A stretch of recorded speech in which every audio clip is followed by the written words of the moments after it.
बहुत समय पहले एक रहस्यमय जंगल में एक पेड़ उगता था, मार्किंग नट ट्री। उसकी काली सी फलियों में आग छिपी हुई थी।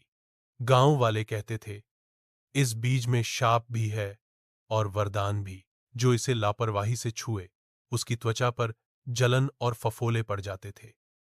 परंतु जब इसे सही प्रकार से उपयोग किया जाए तो यह बीज उन लोगों को राहत देता था जिनकी आत्मा दो इच्छाओं के बीच फंस जाती थी। गांव का एक युवक था, अभय। वह एक व्यापारी था, पर धीरे धीरे उसके साथ अजीब बातें होने लगीं। उसे सब कुछ भूल जाता था। दुकान पर हिसाब गड़बड़ा देता, बात करते करते रुक जाता मानो सपने में खो गया हो। लोग हंसते और कहते, अभय तो अब किसी काम का नहीं रहा। वह खुद बहुत परेशान रहता। मुझे क्यों सब कुछ भूल जाता है? अभय के मन में अक्सर आवाजें आती। एक आवाज कहती, ये गलत है, मत करो।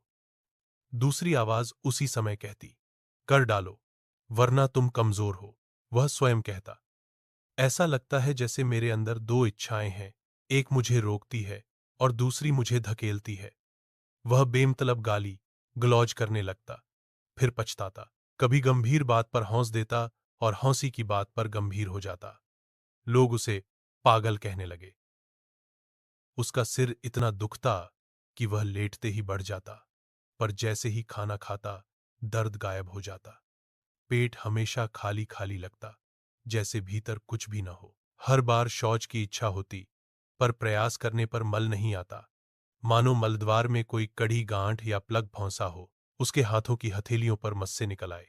चलते समय वह बार बार पीछे मुड़कर देखता, मानो कोई उसका पीछा कर रहा हो। गांव के एक वैद्य ने उसके लक्षण सुने और जंगल के उस रहस्यमयी बीज अनाकार्डियम से औषधि बनाई। धीरे धीरे अभय की स्थिति बदलने लगी। उसकी याददाश्त लौट आई। दो इच्छाओं की खींचातानी कम हो गई। गाली गलौज की जगह अब उसके मुंह से प्रार्थना के शब्द निकलने लगे। कब्ज की जकड़न खुल गई। सिरदर्द और अजीब खाने पीने की समस्याएं घट गईं। इस तरह अनाकार्डियम ओरिएंटेल उस युवक के लिए अंधकार में दीपक बन गया। वह सिर्फ शरीर का रोग नहीं मिटाता, बल्कि उस मनुष्य को भी मुक्त करता है जो दो इच्छाओं का कैदी बन चुका हो।